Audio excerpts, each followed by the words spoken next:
नमस्कार मंडळी, श्रीनाथ संप्रदाय या आपल्या यूट्यूब चॅनलवर तुमचे मनापासून स्वागत। मंडळी, आज आपण साक्षात महाकालीला सुद्धा परास्त करणाऱ्या आणि ज्या विद्येच्या पुढे साक्षात भगवान हनुमंत देखील जाऊ शकले नाहीत आणि ज्या विद्येचा उल्लेख नवनाथ कथासार आणि नवनाथ भक्तिसारामध्ये देखील आलेला आहे, अशी नवनाथांची शाबरी विद्या म्हणजे काय आणि या विद्येचे किती प्रकार आहेत, त्या प्रकारांचे काय काय महत्त्व आहे, हेच आपण या व्हिडिओमध्ये समजून घेणार आहोत। तत्पूर्वी आपण जर या चॅनलवर नवीन असाल तर आपल्या श्रीनाथ संप्रदाय या चॅनलला सबस्क्राइब करून बेल आयकॉन सुद्धा प्रेस करा, कारण तंत्र मंत्र यंत्र या क्षेत्रातील गुप्त माहिती, उपाय, उतारे या चॅनलच्या माध्यमातून मी आपल्यापर्यंत पोहोचवण्याचा नेहमीच प्रयत्न करीत असतोय। मंडळी, त्याचबरोबर जर तुमच्या काही अडचणी असतील, काही समस्या असतील किंवा काही शंका असतील तर प्रत्येक व्हिडिओच्या डिस्क्रिप्शन बॉक्समध्ये आपल्या इंस्टाग्राम अकाउंटची देखील लिंक मी देत असतोय, तिथे तुम्ही पर्सनली माझ्याशी बोलू शकता। चला तर मग व्हिडिओला सुरुवात करूया। तर मंडळी, मुळात शाबरी विद्या म्हणजे काय हे नीट समजून घ्या। मंडळी, लोक कल्याणासाठी नवनाथांनी या विद्येची स्थापना केली आणि सर्वात महत्त्वाचं म्हणजे सामान्य लोकांना सुद्धा ही विद्या समजावी आणि या विद्येतील मंत्रजप करता यावा यासाठी ही विद्या बनवली गेली। आणि सर्वात महत्त्वाचे म्हणजे शाबरी विद्येमध्ये वैदिक किंवा संस्कृत मंत्र हे येत नसतात, या उलट सामान्य बोलीभाषेतील शाबरी मंत्र हे असतात आणि रोजच्याच बोलीभाषेतील शब्द या मंत्रांमध्ये देखील असतात। आणि मंडळी, नवनाथांमधील सर्वप्रथम मच्छिंद्रनाथांनी या विद्येचा पाया रचला आणि त्यानंतर सर्वच नाथांनी या विद्येसाठी आपापले योगदान दिले। आणि मंडळी, यामध्ये गोरखनाथ, जालंधरनाथ, चरपटीनाथ, नागनाथ, कंठीनाथ, रेवणनाथ आणि गहिनीनाथ असे दिग्गज नाथ होते। मंडळी, यातील प्रत्येकानेच शाबरीच्या वेगवेगळ्या शाखांना आपले नाव दिले आहे। उदाहरणार्थ, गोरखनाथांनी गोरख शाबर नावाचा एक उपशाखा निर्माण केली, जी आजही उत्तर भारतामध्ये प्रसिद्ध आहे।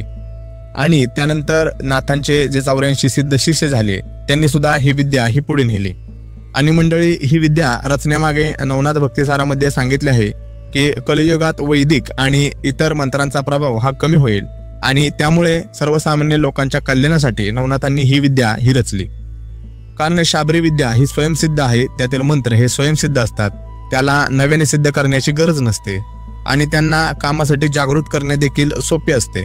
तर मंडळी, शाबर मंत्राला जागृत करण्यासाठी अल्पजाप सुद्धा पुरेसा असतोय आणि त्या उलट वैदिक किंवा संस्कृत मंत्रांना खूप प्रमाणात जप करावा लागतो, तेव्हा ते सिद्ध होत असतात, तेव्हा ते जागृत होत असतात।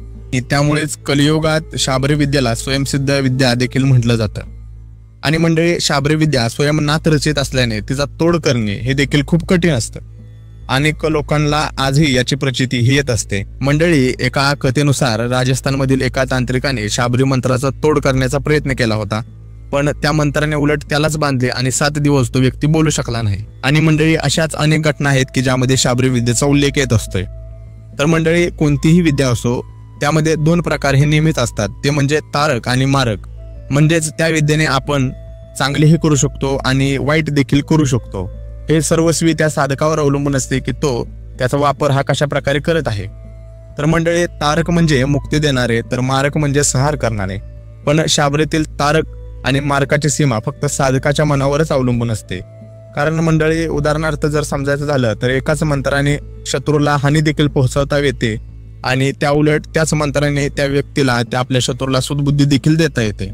आणि यामध्ये फक्त यंत्रसामग्रीची पद्धत बदलली की त्याचे परिणाम देखील बदलत असतात। मंडळी, आता आपण शाबरी विद्येमधील प्रमुख 6 प्रकार हे समजून घेऊया। मूळ मंडळी, हे 6 प्रकार शाबरीच्या शाखा आहेत, पण वेगवेगळ्या भागात यांना स्वतंत्र विद्या म्हणून देखील ओळखलं जातं, पण मूलतः या शाबरीच्याच शाखा आहेत। तर मंडळी, या 6 प्रकारांव्यतिरिक्त शाबरीच्या एकूण 12 उपशाखा देखील आहेत, जसे की काली शाबर, हनुमान शाबर, भैरव शाबर, दुर्गा शाबर अशा अनेक उपशाखा देखील शाबरीच्या आहेत। पण मूलभूत 6 प्रकारच सर्वात शक्तिशाली हे मानले जातात। मंडळी, यातील पहिला प्रकार म्हणजे प्रबळ शाबर, त्याचबरोबर बर्बर शाबर, बराटी शाबर, अढैया शाबर, डार शाबर आणि नाथपंथी शाबर। मंडळी, हे आहेत शाबरी विद्येचे प्रमुख 6 प्रकार, पण काही भागांमध्ये हे स्वतंत्र विद्या म्हणून देखील संबोधले जातात किंवा ओळखले जातात। मंडळी, आता आपण हे 6 प्रकार काय आहेत हे सविस्तर समजून घेऊया। तर मंडळी, प्रबळ शाबर हा प्रकार अतिशय शक्तिशाली आणि उग्र मानला जातो। यामध्ये ज्या शक्तीकडून काम करून घ्यायचे आहे तिला धमकी किंवा आदेश दिला जातो। अगदी एखाद्या दैवताकडून जरी काम करून घ्यायचे असले तरी सुद्धा त्याला धमकी किंवा आदेशच दिला जातो आणि त्याच्याकडून त्या पद्धतीत काम करून घेतले जातं। पण या गोष्टी करण्यासाठी साधक सुद्धा त्या पातळीचा, त्या पात्रतेचा असावा लागतो नाहीतर समोरच्या दैवताकडून सुद्धा हानी होण्याची शक्यता असते. तर मंडळी, या विद्येचा प्रयोग हा प्रामुख्याने रक्षा, वशीकरण, शत्रुनाश किंवा समोरच्याच्या भावनांवर नियंत्रण मिळवण्यासाठी केला जातो. आणि मंडळी, ही विद्या हे उग्र स्वरूपाची असल्याने हिचा वापर हा गुरु मार्गदर्शनामध्ये करणे देखील तेवढंच आवश्यक आहे. आणि मंडळी, यातील दुसरा प्रकार म्हणजे बर्बर शाबर. मंडळी, ही विद्या सुद्धा उग्र स्वरूपाचीच मानली जाते. मंडळी, या विद्येमध्ये ज्या दैवताकडून काम घ्यायचे आहे तिला आमिष दिले जाते, जसे की तू माझे हे कार्य कर, त्याच्या बदल्यात मी तुला अमुक गोष्ट देईल. यामध्ये दैवताला याचना केली जात नाही, तर आमिष दिले जातं. मंडळी, बर्बर शाबरला व्यापारी तंत्र देखील म्हणलं जातं, कारण यामध्ये कामाच्या बद्दल सौदा केला जातो. उदाहरणार्थ, अमुक दैवताला सांगितलं जातं की तू माझं हे काम कर, त्या बदल्यात मी तुला अमुक गोष्ट देईल. मंडळी, राजस्थान भागामध्ये बर्बर शाबर हा प्रकार फार प्रसिद्ध आहे. हा प्रकार प्रामुख्याने इच्छापूर्ती, कर्मकांड किंवा तांत्रिक प्रयोगांसाठी याचा वापर केला जातो, जसे की वशीकरण किंवा संपत्ती आकर्षण. मंडळी, यामध्ये सावधानता देखील तेवढीच गरजेची असते, कारण आपल्या चुकीच्या प्रकारामुळे आपले दैवत देखील बांधले जाऊ शकते आणि साधकाचे देखील मोठ्या प्रमाणावर नुकसान होऊ शकतं. मंडळी, यामध्ये तिसरा प्रकार म्हणजे बराटी शाबर. मंडळी, या पद्धतीमध्ये एखाद्या दैवताला बलपूर्वक बोलावले जाते आणि गोड बोलून त्याला वचनात घेतले जाते. त्यामुळे ती दैवत तुमचे कार्य करण्यासाठी वचनबद्ध होते. हा प्रकार आधीच्या प्रकारांपेक्षा कमी उग्र आहे, परंतु तितकाच प्रभावी देखील आहे. मंडळी, बराटी शाबरमध्ये गोड बोलून काम करविणे ही एक पद्धत आहे. यामध्ये आकर्षण आणि सुरक्षा यांसारखे कार्य हे करविले जातात. पण यामध्ये मंत्रजाप व्यवस्थित यावा लागतो, अन्यथा साधकाचे देखील नुकसान किंवा नकारात्मक ऊर्जा देखील साधकाकडे आकर्षित होऊ लागते. मंडळी, पुढचा प्रकार म्हणजे अढैया शाबर. मंडळी, अढैया म्हणजे अर्ध किंवा अडीच ओळींचा मंत्र. यामध्ये धमकी किंवा आदेश जरी नसला तरी सुद्धा हा प्रकार देखील उग्र स्वरूपात घेतला जातो, कारण यामध्ये दैवत किंवा इतर कोणत्याही शक्तीला प्रत्यक्षात बोलावून कार्य घेतले जाते. मूलतः हा प्रकार प्रत्यक्षीकरणाचाच आहे. म्हणजेच सामान्य भाषेत जर सांगायचं झालं तर दैवताचे किंवा शक्तीचे दर्शनासाठी हा प्रकार वापरला जातो. मंडळी, या अढैया शाबरला दर्शन तंत्र देखील म्हणलं जातं. एका साधकाने अढैया साधना केली आणि काली मातेला प्रसन्न करून तिच्याकडून वरदान घेतले, असे अनेक उदाहरणे नाथ संप्रदायामध्ये देखील आहेत. खास करून योगी किंवा तांत्रिक लोक या प्रकाराचा जास्त उपयोग करत असतात. हा प्रकार प्रामुख्याने आपण जी साधना करत आहे ती सफल होण्यासाठी किंवा एखाद्या व्यक्तीच्या भावनांवर नियंत्रण मिळवण्यासाठी किंवा एखाद्याचे मती भ्रष्ट करण्यासाठी, त्याचबरोबर त्वरित फलप्राप्तीसाठी या प्रकाराचा उपयोग केला जातो. मंडळी, यामध्ये हा प्रकार जरी चुकीच्या पद्धतीने केला किंवा अर्धवट साधना मंत्रजाप केला तर मात्र साधकाला सुद्धा याचा मोठा त्रास होऊ शकतो किंवा आपण ज्या शक्तीचे आवाहन करत आहे ती शक्ती सुद्धा साधकाला मोठ्या प्रमाणावर नुकसान देऊ शकते. कारण या साधनेमध्ये किंवा अढैया प्रकारामध्ये शक्ती ही प्रत्यक्षपणे दर्शन देत असते. तर मंडळी, पुढचा प्रकार म्हणजे डार शाबर. मंडळी, याच्या नावाप्रमाणेच हा प्रकार डार म्हणजेच डर किंवा भीती निर्माण करणार आहे. आणि मंडळी, शाबर प्रकारातील हा अतिशय उग्र आणि तामसी प्रकार मानला जातो. या प्रकारामध्ये अनेक वर्षांच्या मेहनतीनंतर सुद्धा साधक यामध्ये निपुण होईलच याची काही खात्री नसते. पण जर का या प्रकारामध्ये एखादा साधक जर निपुण झाला किंवा सिद्ध झाला किंवा त्या साधकाला ही जर साधना सिद्ध झाली तर मग त्याला कोणीही अडवू शकत नाही, कारण यामध्ये संपूर्ण स्मशान प्रकार येतो. मंडळी, डार शाबरमध्ये 12 मसान हे फार प्रसिद्ध आहेत. यामध्ये 12 वेगवेगळ्या स्मशानातील मसानांना एकत्र बोलवले जाते आणि त्यांच्याकडून कार्य करून घेतले जाते. आणि मंडळी, हा प्रकार उग्र असण्यामागे अजून एक कारण आहे की यामध्ये कोणत्याही कार्याचे बंधन नसतं किंवा तुम्ही अमुक कार्यच केलं पाहिजे एवढेच तुम्हाला बंधन आहे अशा प्रकारच्या काही अटी नसतात. यामध्ये साधक कोणत्याही प्रकारचे कार्य हे घेऊ शकतो. यामध्ये एकाच वेळी अनेक प्रेत, अनेक मसान जसे की 12 मसान सुद्धा एकत्रित करून कार्य घेण्याची देखील पद्धत आहे आणि ही पद्धत फार प्रसिद्ध आहे. या प्रकाराची जर अजून सविस्तर माहिती घेतली तर नाथ साधक किंवा नाथ भक्तांना सुद्धा विचार पडेल की नवनाथ रचित विद्येमध्ये एवढ्या मोठ्या प्रमाणावर तामसी प्रकार कसे काय आहेत. पण म्हणून तर मी तुम्हाला सांगितलं होतं की कोणत्याही विद्येमध्ये 2 प्रकार हे प्रामुख्याने असतात. एक म्हणजे तारक आणि दुसरा म्हणजे मारक. आणि हा डार शाबर हा प्रकार जो आहे तो या मारण प्रक्रियेमध्येच येत असतोय. मंडळी, यामध्ये स्मशानातील कोणत्याही शक्तीकडून कोणतेही कार्य करून घेता येते. यामध्ये एखाद्यावर चौकी बसवणे हा प्रकार सुद्धा बराच प्रसिद्ध आहे. मंडळी, पण सांगितल्याप्रमाणे हा प्रकार हा अतिशय उग्र आहे. यामध्ये काही जर चूक झाली तर साधकाचा अगदी जीव पण यामध्ये जाऊ शकतो. त्यामुळे हा जो प्रकार आहे किंवा शाबरी विद्येचा हा जो प्रकार आहे तो गुरुमार्गदर्शनाशिवाय केला जात नाही आणि ह्या गोष्टी गुरुमार्गदर्शनानेच पुढे येत असतात. मंडळी, आता यामध्ये 6वा प्रकार म्हणजे नाथपंथी शाबर. यामध्ये हठयोग, आणि तंत्र याचा समावेश आहे। आणि या प्रकारांमध्ये इतर तंत्र किंवा इतर क्रिया तोडणे किंवा संपवणे याला देखील फार महत्त्व आहे। कोणत्याही प्रकारची क्रिया या नाथपंथी शाबरमध्ये त्याची काट केली जाते किंवा ती नष्ट केली जाते। यामध्ये नाथांची दुहाई म्हणजेच नाथांची शपथ देऊन कार्य हे करविलं जातं।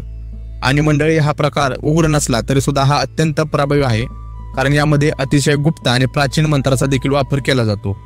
मंडळी, नाथपंथी शाबरमध्ये गोरख दुहाई हा मंत्र सर्वोपरी मानला जातो, कारण हा असा एक मंत्र आहे की त्यामध्ये कोणत्याही तंत्राची काट करण्याची शक्ती आहे। आणि यासारखेच अनेक गुप्त आणि प्राचीन मंत्र या साधनेमध्ये या शाबर प्रकारामध्ये वापरले जातात। आणि मंडळी, हा प्रकार गुरु शिष्य परंपरेतूनच पुढे चालत असतो, त्यामुळे याला अनेक महत्व आहेत। त्याचबरोबर मंडळी, शाबर विद्येमध्ये या प्रकाराला तारक म्हणून देखील पाहिलं जातं आणि यामध्ये तुम्हाला नियमांचे कठोर पालन करण्याची सुद्धा गरज असते, अन्यथा साधकाला सफलता मिळत नाही किंवा साधकाला मानसिक त्रास देखील होऊ शकतो। आता मंडळी, शाबर विद्येमध्ये मी तुम्हाला काही महत्त्वाचे नियम सांगत आहे। आता यामध्ये सर्वप्रथम सगळ्यात महत्त्वाचा नियम असतो तो म्हणजे गुरुदीक्षा। बिना गुरुची शाबरी विद्या ही शिकता येत नाही किंवा जरी शिकली तरी ती सफल होत नाही। दुसरा नियम म्हणजे शुद्धता। आपण नियमित स्नान करणे किंवा आपण स्वच्छ राहणे। आता स्वच्छ राहण्यामध्ये आपलं शारीरिक पावित्र्यच नव्हे तर आपलं वैचारिक पावित्र्य आणि मानसिक पावित्र्य देखील तेवढंच गरजेचं असते। त्याचबरोबर मंडळी, शाबर प्रकारामध्ये तुम्हाला नियमितता देखील ठेवावी लागते। जर तुम्ही कुठल्या मंत्राचा जप करत असाल, कुठली साधना करत असाल तर त्याची नियमितता देखील तुम्हाला ठेवावी लागत असते। त्याचबरोबर मंडळी, हवन करणे सुद्धा या शाबरी प्रकारामध्ये गरजेचं असतं। त्याचनंतर जर एखाद्या दैवताला आपण बोलवत असेल किंवा एखाद्या दैवताचं जर आपण आवाहन करीत असेल तर दैवत प्रकट झाल्यानंतर किंवा दैवताचे प्रत्यक्षीकरण झाल्यानंतर त्या दैवताला एखाद्या गोष्टीचा बली दिला जातो। यामध्ये पशु बलीच दिला जातो अशातला भाग नाही, तुम्ही कोणत्याही वस्तूचा, कोणत्याही फळाचा तुम्ही बळी देऊ शकता, त्याला बलिदान प्रक्रिया असं देखील म्हटलं जातं, पण ते विशिष्ट दैवताची विशिष्ट बली प्रक्रिया असते। या पुढचा नियम म्हणजे मंडळी गोपनीयता। आता मंडळी, शाबर असो किंवा कोणतीही विद्या असो किंवा तुम्ही इतर कोणतीही साधना करत असाल तर यामध्ये तुम्हाला गोपनीयता ठेवणे ही अत्यंत महत्त्वाची गोष्ट आहे। कारण जर तुम्ही तुमचे अनुभव किंवा तुमच्याबरोबर घडत असलेल्या गोष्टी किंवा तुम्हाला होत असलेले साक्षात्कार जर इतरांना सांगितले तर तुमच्या साधनेचे जे काय फल आहे ते तुम्हाला भेटत नाही किंवा तुमची साधना ही तिथं नष्ट होत असते। त्यामुळे या प्रकारामध्ये सुद्धा गोपनीयता ठेवणे हे देखील गरजेचं असतं। आणि यामध्ये सर्वात महत्त्वाचं म्हणजे, आणि हा जो शेवटचा नियम आहे तो शाबरी प्रकारालाच लागू होतो असं नाही, तर हा नियम सर्व साधकांना देखील लागू होत असतो। तो म्हणजे जरी तुम्हाला तुमच्या साधनेमध्ये, तुमच्या विद्येमध्ये सफलता मिळाली तरी सुद्धा तुम्हाला लोककल्याणासाठीच याचा वापर करायचा आहे।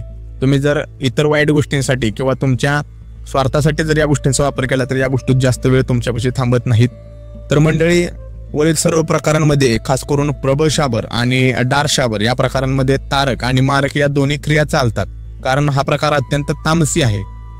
तुम्ही याबद्दल अजून जर माहिती घेतली तर तुम्हाला आश्चर्य वाटेल की ज्या नवनाथांना साधे मांसाहार केलेले चालत नाही, वाईट कर्म केलेले चालत नाहीत, त्यांनी एवढी तामसी आणि एवढी स्मशानी विद्या कशी काय रचली? तर मंडळी, याचे उत्तर सुद्धा तुम्हाला नवनाथ भक्तिसार या ग्रंथामध्ये सापडेल। त्यामध्ये उल्लेख आहे की कलियुगात राक्षस हे मनुष्य रूपात येतील आणि त्यांना थोपवण्यासाठी किंवा त्यांना थांबवण्यासाठी तामसी शक्तींची गरज लागेल, पण ती शक्ती फक्त सात्विक साधकांकडूनच वापरली जावी।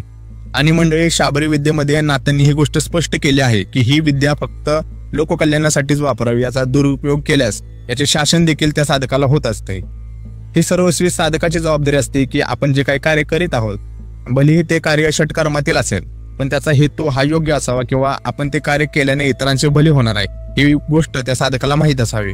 कारण मंडळी, व्हिडिओमध्ये सांगितलेल्या शाबरी प्रकारांमध्ये षटकर्म म्हणजेच मारण, मोहन, स्तंभन, विद्वेषण आणि उच्चाटन आणि त्याचबरोबर वशीकरण या गोष्टी सुद्धा केल्या जातात। फक्त याचा उपयोग भल्यासाठीच करावा अशी सूचना सुद्धा तुम्हाला शाबरी विद्येमध्ये भेटून जाते।